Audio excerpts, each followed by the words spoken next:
시다르타 윤회. 오래도록 시다르타는 속세와 쾌락의 삶을 살았지만 거기에 속속들이 마음을 내주지는 않았다. 열정적인 사문 시절에 죽었던 그의 관능이 다시 눈을 뜨고 깨어났고 부유함을 맛보고 환락을 맛보고 권력을 맛보았지만 오래도록 그의 가슴 속에서 그는 여전히 사문으로 남아있었다. 이것을 영리한 여인 카말라는 정확하게 꿰뚫었다. 그의 삶을 인도한 것은 여전히 사유와 기다림, 단식의 기술이었고 속세의 사람들, 즉 어린애 같은 인간들은 예전에 그랬듯이 그에겐 여전히 낯설었다. 세월은 흘러갔다. 행복한 분위기에 젖어 시다르타는 사라지는 세월을 거의 느끼지 못했다. 그는 불을 쌓아 이미 오래전에 자기 집과 하인들을 갖게 되었고 도시 근교 강가에 정원까지 갖추었다. 사람들은 그를 좋아했고 돈이나 조언이 필요하면 그를 찾아오기도 했지만 그와 친밀하게 지내는 사람은 카말라를 빼놓고는 아무도 없었다.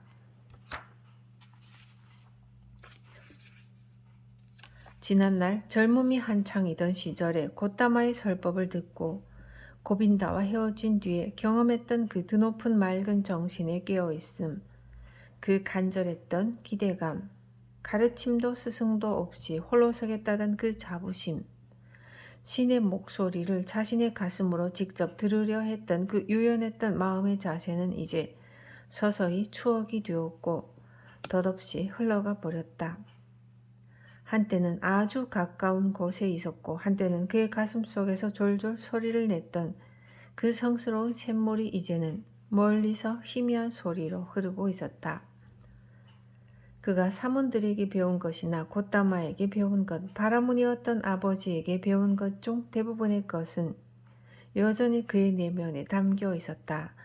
절제된 삶, 사유의 즐거움, 명상의 시간, 그리고 자아, 즉 육체도 의식도 아닌 영원한 나에 대한 은밀한 암 등 이것들 중 몇몇은 그의 마음속에 남아있었지만 다른 것들은 하나둘 밑으로 가라앉아 먼지로 덮여버렸다. 도공의 선반을 한번 돌려놓으면 한동안 돌아가다가 서서히 힘이 빠져 결국에는 흔들리다 멈추듯이 시다르타의 영혼 속 금욕의 바퀴도 사유의 바퀴도 분별의 바퀴도 한동안 쉬지 않고 돌았고 여전히 덜덜대며 돌고 있기는 했지만 점점 속도가 줄어 멈출 시점에 다가와 있었다. 서서히 죽어가는 나무줄기 속으로 물기가 스며들어 속을 점점 가득 채워 썩게 하듯이 시다르타의 영혼 속으로는 세속과 나태함이 스며들어 서서히 그의 영혼을 가득 채워 영혼을 무겁게 만들었고 지치게 했으며 마침내는 잠재워 버렸다. 대신 그의 감각들이 살아났다. 그의 감각들은 많이 배우고 많이 경험했다. 시다르타는 장사하는 법도 배웠고 사람들에게 힘을 쓰는 법도 배웠으며 여자와 즐기는 기술도 익혔다. 그는 멋진 옷을 입는 법도 배웠으며 하인들을 부리는 법도 배웠고 향기로운 물로 목욕하는 법도 배웠다. 그는 정성스레 조리한 부드러운 요리를 먹는 법도 익혔고 생선뿐만 아니라 고기, 가금류, 향료, 단 것을 먹는 법도 배웠고 사람을 나태하게 만들고 세상사를 잊게 해주는 술을 마시는 것도 배웠다. 그는 주사위 놀이하는 법과 채수 두는 법도 배웠고 무희들의 춤을 구경하는 법이나 가마를 타는 법 그리고 부드러운 침대에서 자는 법도 배웠다. 그럼에도 불구하고 그는 여전히 자신이 다른 사람들과는 다르며 그들보다 우월하다고 느꼈고 이들을 언제나 비웃는 듯한 눈길로 바라보았다. 사문이 속세의 사람들을 보며 느끼는 그러한 경멸의 감정으로 조금은 깔보는 경멸의 감정으로 바라보았다. 카마스와미가 아파하거나 화를 내거나 자존심을 상해하거나 장사 일로 골머리를 썩이거나 하면 시다르타는 그때마다 그 모습을 조롱의 눈빛으로 바라보았다. 그러나 수학기와 우기가 몇 차례 지나면서 그의 조롱의 눈빛은 서서히 눈에 띄지 않게 지쳐갔고 그가 보여주던 우월감도 수그러들었다. 점점 늘어나는 재산 속에서 시다르타 자신도 어린애 같은 사람들의 성격을 일부 지니게 되었다. 이들의 철없음과 이들의 불안을, 그러면서도 그는 이들을 부러워했다. 그들과 더 닮아갈수록 그들을 더욱 부러워했다. 그가 그들을 부러워한 것은 자신에게는 없지만 그들은 가지고 있는 것 때문이었다. 즉 자신들의 삶에 중요성을 부여할 줄 알던 그들의 태도, 기쁨과 불안을 느낄 때의 그들의 열정, 영원히 사랑에 빠질 때의 불안하면서도 달콤한 행복 같은 것들 때문이었다. 이 사람들은 자기 자신과 여자들과 자기 자식들과 명예나 돈과 이런저런 계획이나 소망들과 줄곧 사랑에 빠져 있었다. 그러나 그는 이것을 그들에게서 배우지 않았다. 아이 같은 기쁨이나 아이 같은 어리석음, 바로 이것만큼은 그들에게서 배우지 않았다. 그가 이들에게서 배운 것은 그 자신이 경멸했던 것들이었다. 전날 밤 회식 자리가 있던 날이면 정신이 멍하고 몸이 피곤해져 다음날 아침 늦도록 침대에 누워있는 경우가 점점 더 많아졌다. 카마스와미가 자기 걱정거리를 이야기하면서 자꾸 질질 끌면 그는 지겨워져서 화를 내기도 했다. 주사위 놀이를 하다가 패하기라도 하면 지나치게 큰 소리로 웃기도 했고, 그의 얼굴은 여전히 다른 사람들보다 지혜롭고 이기적으로 보였으나 그의 얼굴은 좀 채 웃지 않았으며, 돈 많은 사람들의 얼굴에서 흔히 볼 수 있는 그런 표정들, 즉 불만과 상심과 불쾌와 나태, 몰인정의 표정을 지었다. 점차 그는 부자들의 영혼의 병에 물들어 갔다. 하나의 베일처럼, 옅은 안개처럼 피곤함이 시타르타의 머리 위로 내려앉아 날마다 서서히 조금씩 짙어졌다. 달이 지날수록 조금씩 어둑해졌고 해가 갈수록 조금씩 무거워졌다. 새 옷이 시간이 흐르면서 낡아져 시간과 더불어 원래의 아름다운 색깔을 잃고 곳곳에 얼룩이 지고 주름이 생기고 솔기가 터지는가 하면 이곳저곳 흉하게 올이 다 늘어나기 시작하듯이 고빈다와 헤어지면서 시작했던 시타르타의 새로운 삶도 이처럼 낡아졌고 흐르는 세월과 함께 선명한 빛깔과 광채를 잃었다. 그에게도 주름과 얼룩이 쌓였고 안으로 깊이 몸을 숨긴 채 곳곳에서 이미 흉하게 눈을 뜨며 환멸과 권태가 기다리고 있었다. 시타르타는 그것을 눈치채지 못했다. 단지 한때 그의 안에서 깨어있으면서 빛나던 시절 언제나 그를 이끌어주던 그 맑고 확실한 내면의 목소리가 이제는 침묵하고 있다는 것만 알고 있었다. 속세가 그를 사로잡았다. 쾌락과 욕망, 나태가 그를 사로잡았다. 그리고 마지막에는 그가 그토록 가장 멍청한 짓이라고 조소하던 그 악덕이 그를 사로잡았다. 그것은 바로 탐욕이었다. 마침내 재산과 소유가 그를 사로잡았다. 이것들은 이제 그에게 놀이나 액세서리가 아니라 사슬과 짐이 되어버렸다. 시타르타가 이 궁극의 가장 굴욕적인 예속 상태에 빠지게 된 것은 보기 드문 교활한 방식을 통해서였다.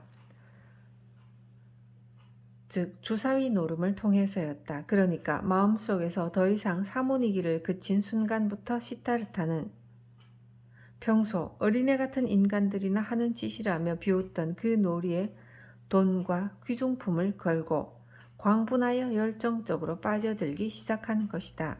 그는 사람들이 두려워하는 노름꾼이었다. 그와 노름을 하겠다고 나서는 사람은 많지 않았다. 그가 내거는 판돈은 그만큼 액수가 많았고 터무니없었기 때문이다. 사실 그는 마음의 고통을 풀어보려고 노름을 시작했다. 노름으로 그 더러운 돈을 잃고 탕진하는 것이 그에겐 분노에 찬 기쁨을 주었던 것이다. 이 방법만큼 상인들의 우상인 부에 대한 자신의 경멸을 저럭저럭 분명하게 표현할 수 있는 것도 없었다. 그는 판돈을 크게 걸었다.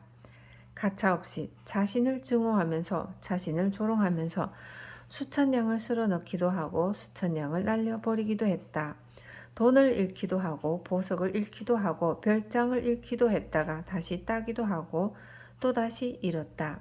그 불안감, 주사위 노름을 하며 크게 건 판돈 때문에 느끼는 그 가슴 졸이는 그 두려운 불안감, 그 불안감을 그는 사랑했고 그 불안감을 그는 늘 새롭게 하고자 했다. 늘 고조시키고자 했고 더욱 자극하고자 했다. 밋밋하고 김 빠진 듯한 권태로운 삶의 한가운데에서 이런 감정을 통해서 그나마 행복이나 도취, 삶의 고향 같은 것을 느꼈기 때문이다. 그리고 큰 돈을 잃을 때마다 그는 새롭게 돈을 모으려고 머리를 싸맸다. 더욱 열을 내서 장사에 매달렸고 빚을 갚으라고 채무자들을 더욱 호되게 다그쳤다. 노름을 계속해서 돈을 탕진하고 그렇게 해서 부를 향한 그의 경멸감을 보여주기 위함이었다. 시타르타는 노름에서 지면 침착성을 잃었고 돈을 갚지 않는 채무자들에게는 인내심을 잃었고 거지들에게는 자비를 잃었고 애원하는 사람들에게 돈을 주거나 빌려주는 즐거움을 잃었다. 주사위 노름에서는 한판에 만냥을 걸고 모두 잃고 허허웃던 그가 장사를 할 때는 더 깐깐해지고 더 쫀쫀해졌으며 밤에는 자다가 돈에 대한 꿈을 꾸기도 했다. 그리고 이 추잡한 황홀경에서 깨어나기 무섭게 침실에 걸린 거울에 비친 자신의 늙고 추한 모습을 보기 무섭게 수치심과 역겨움이 덮쳐오기 무섭게 그는 계속해서 새로운 노름 속으로 도망쳤으며 쾌락과 술의 황홀 속으로 도망쳤고 거기서 다시 돈을 벌어 모으려는 충동에 사로잡혔다. 무의미하게 이렇게 계속해서 빙빙 도는 가운데 그는 지치고 늙고 병들어갔다. 어느 날 밤 그는 꿈에서 경고의 목소리를 들었다. 그는 그날 저녁 시간을 카말라의 유언에서 보냈다. 그들은 나무 아래 앉아 이야기를 나누었다. 카말라가 깊이 생각에 잠긴 투로 말을 꺼냈다. 그녀의 말투는 슬픔과 권태를 숨기고 있었다. 그녀는 그에게 곧담아 이야기를 해달라고 했다. 그분은 눈은 얼마나 맑았는지, 그분의 입술은 얼마나 고요하고 아름다웠는지, 그분의 미소는 얼마나 선했는지, 그분의 걸음걸이는 얼마나 평화로웠는지 그녀는 듣고 또 들어도 계속 들으려 했다. 시타르타는 그녀에게 숭고한 그 부처 이야기를 들려주고 또 들려주어야 했다. 카말라는 한숨을 쉬며 말했다. 언젠가, 아니 어쩌면 머지않아 나도 그 부처님을 따를 거예요. 그분께 이 유언을 바치고 그분의 가르침에 귀의하겠어요. 그러나 그 말과 함께 그녀는 그를 슬슬 유혹하더니 고통스런 열정을 쏟아 깨물며 눈물을 흘리기도 하며 그를 사랑의 유의 속으로 포획해 드렸다. 이 허무하고 허망한 쾌락으로부터 다시 한번 마지막 한 방울의 달콤함을 짜내보려는 것 같았다. 쾌락이 죽음과 이토록 가까이 있다는 것을 느낀 것도 시타르타로서는 거의 처음이었다. 일이 끝나고 그는 그녀 곁에 누워 있었다. 그리고 카말라의 얼굴은 그의 얼굴 바로 가까이에 있었고 그녀의 눈 밑과 그녀의 입가에서 그는 여태껏 본 적이 없는 뚜렷한 모양의 불안의 글자를 읽었다. 가느다란 선들과 잔주름으로 된 글자였다. 그 글자는 가을과 노년을 떠올려 주었다. 시타르타 자신 역시도 비록 지금 40대 초입이었지만 검은 머리카락들 사이사이로 흰 머리카락이 올라오는 터였다. 카말라의 아름다운 얼굴에는 피로가 쓰여 있었다. 어떤 즐거운 목표도 없이 기나긴 길을 걸어온 데서 온 피로와 이미 시작된 시들미 쓰여 있었다. 그리고 여태껏 한 번도 말한 적이 없는 어쩌면 아직 제대로 의식한 적이 없는 은밀한 두려움이 쓰여 있었다. 그것은 노년에 대한 두려움, 가을에 대한 두려움, 죽음에 대한 두려움이었다. 한숨을 쉬면서 그는 그녀와 작별을 고했다. 그의 영혼은 혐오감과 숨겨진 두려움으로 가득 찼다. 그리고 시타르타는 그날 밤 집에 돌아와 술을 마시며 무희들의 춤을 구경하며 보냈다. 이제는 더 이상 그렇지도 못하면서 그는 같은 신분의 사람들 앞에서 잘난 척했고 술을 마구 퍼마시고 자정넘게 되어서야 잠자리에 들었다. 몸은 피곤했지만 격앙된 상태였다. 절망감의 울음이 터질 것만 같았고 잠을 청해보려 했지만 아무리 해도 잠은 오지 않았다. 그의 심장은 더 이상 견딜 수 없는 비참한 감정으로 가득 찼다. 김 빠진 역겨운 술맛이나 지나치게 달콤하고 단조로운 음악, 무희들의 지나치게 부드러운 미소. 그들은 머리와 젖가슴에서 나는 너무나 달콤한 향기처럼 구역질 나는 것들로 심장이 가득 찬 것 같았으나 그는 그 무엇보다 그 자신이 역겨웠으며 향기가 나는 그의 머리카락이 역겨웠고 입에서 나는 술 냄새가 역겨웠고 그의 피부에 탄력 없이 축 늘어진 피로감이 역겨웠다. 지나치게 과식을 하거나 과음을 한 사람이 고통에 시달리다가 먹은 것을 다시 토하고서야 홀가분해져 원기를 찾듯 잠을 못 이루는 그 역시 파도처럼 밀려드는 역겨움 속에서 이런 향락과 이런 습관, 이런 무의미한 삶 전체 그리고 그 자신으로부터 벗어나고 싶었다. 아침 햇살에 비치면서 시내에 있는 그의 집 앞 골목이 잠에서 깨어나 부산해질 무렵에야 그는 잠이 들었다. 잠시 잠깐 동안 비몽사몽의 상태에 빠져 잠을 잔 듯한 느낌이 들었다.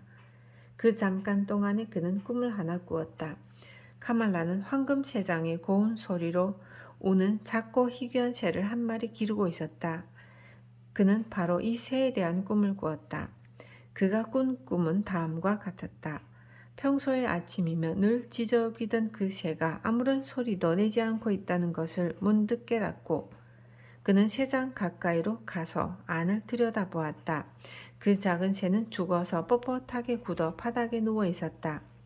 그는 새를 꺼내 잠시 손바닥에 올려놓고 새의 무게를 느껴보다가 거리를 향해 내던졌다. 그 찰나 그는 소스라치게 놀랐다.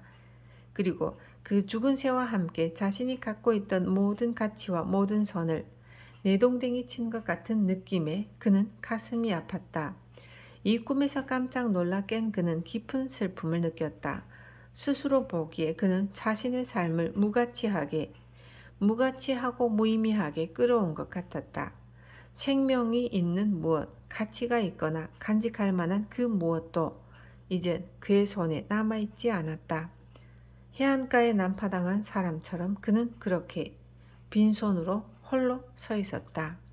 시타르타는 기분이 울적해져 자기 소유의 요원으로 가서 출입문을 잠그고 망고나무 아래에 가서 앉았다.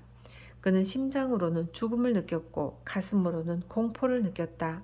그는 앉은 채로 그의 마음속에서 모든 것이 시들어가는 것을, 그의 마음속에서 모든 것이 죽어가는 것을, 모든 것이 종말을 향해 다가가는 것을 느꼈다. 서서히 그는 생각을 모았고 기억할 수 있는 첫날부터 시작하여 그의 인생 행로 전체를 마음속으로 다시 걸어보았다. 언제 그는 행복했던가? 진정한 환희를 느꼈던가? 그래, 몇 번인가 경험한 적이 있었다. 소년이었던 때 그는 그런 행복을 맛본 적이 있었다. 바라문들에게서 칭찬의 말을 듣거나 또래 아이들보다 훨씬 뛰어나게 성전의 글귀를 암송하고 학자들과 토론을 벌이고 제사 지낼 때 조수로서 탁월한 솜씨를 자랑할 때면 그랬다. 그때 그는 가슴속에서 들려오는 소리를 들었다. 네겐 하나의 길이 놓여 있다. 너는 그 길을 위해 소명을 받은 사람, 신들이 너를 기다린다. 그리고 청년이 되어 점점 드높아져가는 모든 사색의 목표가 그를 동일한 것을 추구하는 무리로부터 돋보이게 했을 때, 브라만의 참뜻을 파악하려 고통스러운 싸움을 벌였을 때, 새롭게 익힌 지식이 그때마다 그의 마음속에 새로운 갈증만을 부채질했을 때, 그때 그는 갈증 한가운데서, 고통 한가운데서 어린 시절과 똑같은 목소리를 들었다. 정진하라, 정진하라, 너는 소명을 받았다. 고향을 떠나 사문의 삶을 택했을 때에도, 그리고 다시 사문들 곁을 떠나 완성에 이른 그분에게로 갔을 때에도, 그리고 그분으로부터 떠나 미지의 세계를 향해 갔을 때에도 바로 이 목소리를 들었었다. 그는 이 목소리를 얼마나 오랫동안 들어보지 못했던가. 정점에 서보지 못한 것이 얼마나 오래되었던가. 그의 길은 얼마나 평탄하고 황량했던가. 그 얼마나 오랜 세월 동안 그는 높은 목표도 없이 갈등도 없이 소소한 쾌락에 만족한 채 정신적 고향도 없이 지내왔던가.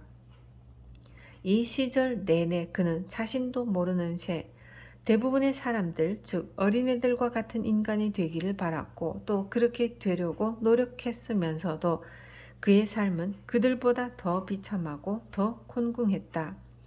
그들의 목표는 그의 목표가 아니었고 그들의 걱정은 그의 걱정과 같지 않았으며 카마소와미 같은 인간들의 세상은 그에겐 그저 하나의 놀이요, 구경거리 춤이요, 희극에 지나지 않았기 때문이다. 카말라마는 그에게 사랑스러웠고 소중했으나 그녀는 아직도 그럴까? 그는 아직도 그녀를 필요로 하는가? 아니면 그녀는 그를 아직도 필요로 하는가? 그들은 끝이 없는 놀이를 하고 있는 것은 아닐까? 이런 끝이 없는 놀이를 위해 사는 것이 꼭 필요한 걸까? 그렇지 않다. 반드시 그렇지는 않다. 이 놀이는 윤회라고 하는 것이다. 어린애들을 위한 놀이이다. 한 번이나 두 번, 10번 정도 노는 것은 그런대로 재미있을지 모르지만 언제나 언제까지나 반복한다고. 이제 시타르타는 그 놀이가 끝났음을, 이제는 그 놀이를 더는 할 수 없음을 알았다. 온몸으로 한 줄기 전율이 뚫고 지나갔다. 그의 내면에서 뭔가 죽은 것 같다는 느낌이 들었다. 그날 하루 내내 그는 망고나무 아래에 앉아 있었다. 아버지를 생각하며, 고빈다를 생각하며, 고따마를 생각하며, 고작 카마소와미 같은 사람이 되려고 이들을 떠나야 했던 건가? 밤이 시작되고도 그는 그 자리에 앉아 있었다. 하늘의 별을 올려다보면서 그는 생각했다. 나는 나의 망고나무 아래에 앉아 있어. 나의 유언에. 그는 살짝 미소를 머금었다. 망고나무 한 그루 갖는 것이, 정원 하나를 갖는 것이 실제 꼭 필요하고 올바른 것인가? 혹시 그것은 멍청한 놀이가 아닐까? 이것들과는 그는 관계를 끝냈다. 이것들 역시 그의 마음속에서 죽었다. 그는 자리에서 일어나 망고나무와 작별을 했다. 유언과도 작별을 했다. 하루 종일 먹은 것이 없었기 때문에 그는 배가 몹시 고팠다. 그는 시내에 있는 자신의 집과 방과 침대, 음식상을 생각했다. 그는 피곤함이 감도는 미소를 짓고 고개를 가로저었다. 그리고 이것들과 작별을 했다. 바로 그 시간에 시타르타는 그의 유언을 떠났고 그 도시를 떠났고 다시는 돌아오지 않았다. 카마스와미는 시타르타가 강도들에게 잡혀간 것으로 생각하고 사람들을 보내 한참 동안 그를 찾도록 했다. 카말라는 그를 찾는 일을 하지 않았다. 시타르타가 사라졌다는 말을 듣고도 그녀는 전혀 놀라지 않았다. 그녀는 그것을 늘 기대하지 않았나. 그는 사문으로서 정처 없이 떠도는 자, 순례자가 아니던가. 그녀는 이 점을 지난번 마지막 만남에서 아주 절실하게 느꼈다. 그녀는 상실의 아픔 속에서도 이 마지막 만남에서 그를 자기 심장에 꼭 끌어안고 다시 한번 완전히 그의 소유가 되어 그에게 흠뻑 젖을 수 있었다는 사실이 기뻤다. 시타르타가 사라졌다는 소식을 접하고서 그녀는 창가로 갔다. 그곳에는 울음소리가 고운 진귀한 새를 잡아놓은 새장이 걸려 있었다. 그녀는 새장을 열고 새를 꺼내 날려보냈다. 그녀는 날아가는 새를 한참 동안 바라보았다. 그날부터 그녀는 손님을 받지 않았으며 대문까지 걸어 잠갔다. 그러나 얼마 뒤 그녀는 시타르타와의 마지막 만남 때 그의 아이를 가졌다는 것을 깨달았다.